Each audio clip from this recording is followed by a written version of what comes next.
Sepandai-pandai tupai melompat, akhirnya jatuh juga. Peribahasa usang tersebut sepertinya tepat untuk menggambarkan sepak terjang M. Juniawi, 25 tahun, warga Jalan Bintan, Kelurahan Lorok Pakjo, Kecamatan Ilir Barat 1, Palembang. Bagaimana tidak, jambret bermotor ini sudah 10 kali menjalankan aksinya dan akhirnya tertangkap usai menjambret di kawasan Bukit Kecil Palembang pada Kamis 11 November sekitar pukul 19:15 menit. Kapolsek Ilir Barat 1 Palembang, Kompol Roy A. Tambunan mengatakan 5 korban sudah melapor dan 5 korban lagi belum membuat laporan.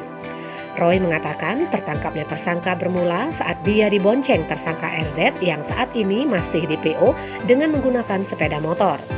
Kedua tersangka datang dari arah belakang dan melihat korban sedang menelpon di pinggir jalan.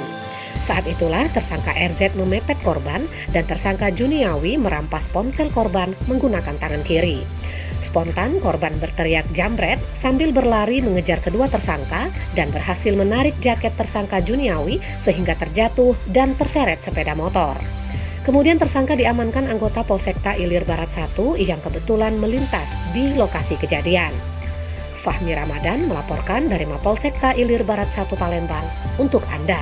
Masih suka membeli barang second tanpa mengetahui asal-usulnya, ya itulah buah dari mereka-mereka yang suka menampung itu, ya menimbulkan kejahatan-kejahatan seperti ini. Kalau tidak ada penampung, mereka tidak akan ada yang beli. Jadi mereka pasti